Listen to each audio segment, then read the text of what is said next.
বিশ্বাস করেন, ওয়াল্লাহি আল্লাহর কসম করে বলছি, বিশ্বাস করেন, আপনার ইন্তেকালের পরে 40 দিন সময় লাগবে না এদের আপনাকে ভুলে যেতে।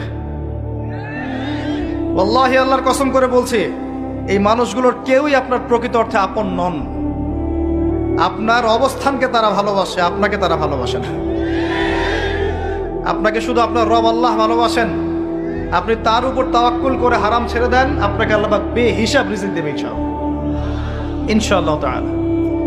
মানুষ মানুষের অবস্থানকে মূল্যায়ন করে, আপনার পরে তার আপনাকে মনে রাখবে না। আপনি আমি যদি আজকে পৃথিবীতে নাও থাকতাম, আজকে যদি আমরা পৃথিবীতে নাও থাকতাম, পৃথিবীর ঘূর্ণন কমে যেত না। পৃথিবী ঘুরতই, রাত হতো, দিন আসতোই, আমাদের স্ত্রী সন্তানরা বেঁচে থাকতো, মা বোনরা বেঁচে থাকতো, সবাই যার যার জায়গায় ঠিকই থাকতো, আমরাই থাকতাম। এটাই বাস্তবতা, এটাই দুনিয়ার নির্মম বাস্তবতা। তাহলে এই দুনিয়ার সংক্ষিপ্ত জীবনে কাদের কথা চিন্তা করে আপনি আল্লাহর অবাধ্যতা করছেন? কাদের কথা চিন্তা করেন?